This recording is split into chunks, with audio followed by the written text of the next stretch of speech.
Hello everyone, আসসালামু আলাইকুম। আশা করছি আল্লাহর অশেষ রহমতে সবাই সুস্থ আছেন, ভালো আছেন। আলহামদুলিল্লাহ, আমরাও খুব ভালো আছি। তো বেশ কিছুদিন আগে আমি ওমানে ফ্যামিলি ভিসার জন্য মেডিকেল টেস্ট দিতে গিয়েছিলাম। তো সেই সম্পর্কে একটা ব্লগ করেছি। তো সেই ব্লগে অনেকেই আমার কাছ থেকে অনেক বিষয়ে জানতে চেয়েছেন, অনেক প্রশ্ন করেছেন। তো আমি যতটা সম্ভব হয়েছে উত্তর দেওয়ার চেষ্টা করেছি, আর কিছু কিছু দিতেও পারিনি। তাই ভাবলাম যে একটা ব্লগ করা যাক, যেটার মাধ্যমে আপনাদের বেশ কিছু প্রশ্নের উত্তর আমি দিয়ে দিব, যাতে করে পরবর্তীতে কেউ যদি ভিডিওটা দেখে তাহলে আপনাদের যেন উপকার হয়।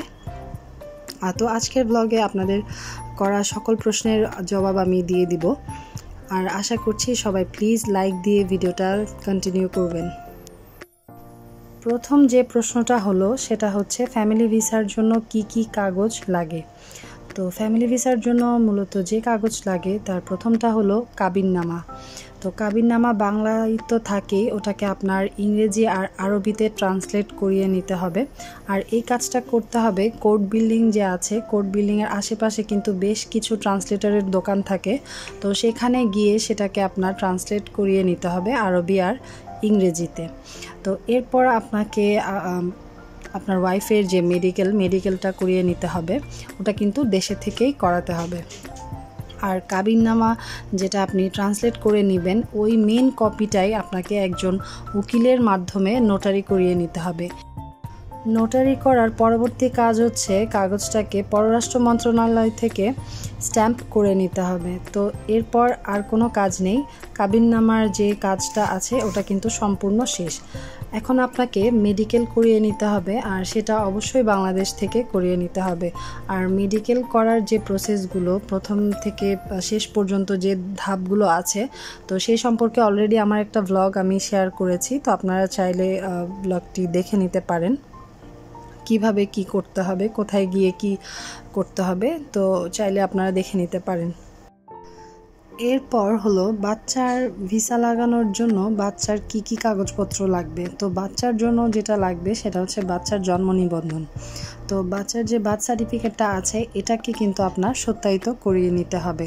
আর সত্যায়িত করানোর জন্য যে বিভিন্ন ট্রাভেল এজেন্সিগুলো আছে, তো করে থাকে, ওরা এই কাজটা করে থাকে। তো আপনি যোগাযোগ করে যে কোনো ট্রাভেল এজেন্সির মাধ্যমে কাজটা করিয়ে নিতে পারেন, মানে সত্যায়িতটা করিয়ে নিতে পারেন। আর সত্যায়িত করার জন্য আপনার বাচ্চার জন্ম নিবন্ধন, বাচ্চার পাসপোর্ট আর বাবা মার পাসপোর্টের কপি আপনাকে দিতে হবে, তাহলেই কিন্তু আপনাকে ওরা সত্যায়িত করে দিয়ে দিবে। আরেকটা প্রশ্ন এসেছে যে বাচ্চাদের ক্ষেত্রে মেডিকেল টেস্টগুলো করাতে হবে কিনা। তো বাচ্চার বয়স যদি 15 বছরের নিচে হয় তাহলে কিন্তু কোনো মেডিকেল টেস্ট করাতে হবে না। আর বাচ্চার বয়স যদি 15 কিংবা তার বেশি হয় তাহলে অবশ্যই আপনাকে মেডিকেল টেস্টগুলো করিয়ে নিতে হবে। এরপর আরও বেশ কিছু প্রশ্ন এসেছে যে মেডিকেল টেস্টগুলো কি দেশে থেকে করাতে হবে কিনা, আর রিপোর্ট কতদিনে পাওয়া যাবে, কতদিন সময় লাগে, কি কি টেস্টগুলো করানো হয়। তো অলরেডি আমার একটা ব্লগ আমি দিয়েছি, তো আপনারা চাইলে ব্লগটি দেখে নিতে পারেন। হ্যাঁ, ওখানে আমি কিন্তু এটা বলা হয়নি যে কি কি টেস্টগুলো করা হয়।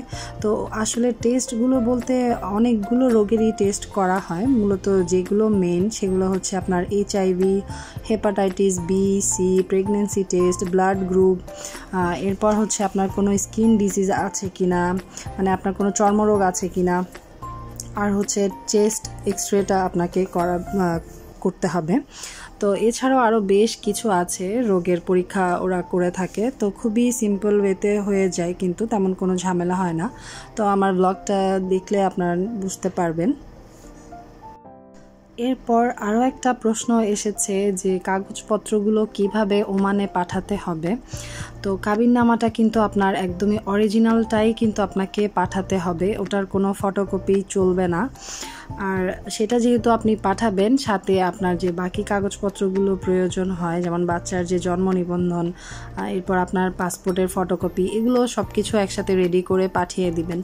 তো এই কাগজগুলো আপনি যেভাবে পাঠাবেন সেটা হচ্ছে আপনাকে এয়ারপোর্ট যেতে হবে। এয়ারপোর্টে গিয়ে ওমান যে যাত্রীরা আছেন তো তাদেরকে অনুনয় বিনয় করে রিকোয়েস্ট করে আপনাকে বলতে হবে যে আপনার পেপারসগুলো যেন উনি নিয়ে যায়।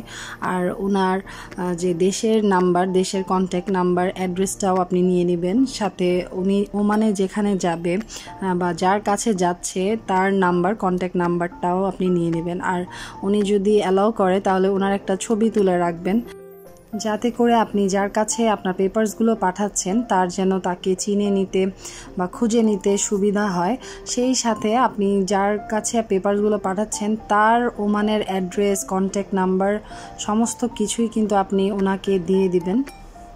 তো আশা করি এভাবেই আপনি পেপারসগুলো পাঠাতে পারবেন। আশা করছি সবার সব ধরনের প্রশ্নের উত্তর আমি দিয়ে দিয়েছি। তো এর বাহিরেও যদি কারো কোনো প্রশ্ন থেকে থাকে তাহলে অবশ্যই আমাকে কমেন্ট করে জানাবেন, আমি চেষ্টা করব সবার সব প্রশ্নের উত্তর দেওয়ার। তো আজকে এই যে ভিডিওগুলো দেখছেন, তো এটা ছিল আমাদের বাড়িতে ছোটোখাটো একটা দাওয়াতের আয়োজন।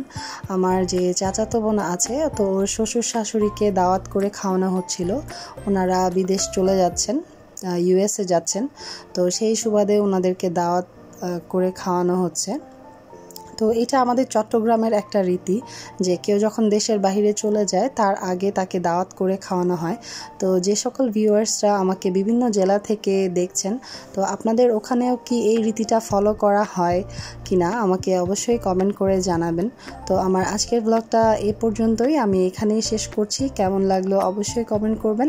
সবাই ভালো থাকুন, সুস্থ থাকুন, সবার জন্য রইল অনেক দোয়া। সবাই আমাদের জন্য দোয়া করবেন। আল্লাহ হাফেজ।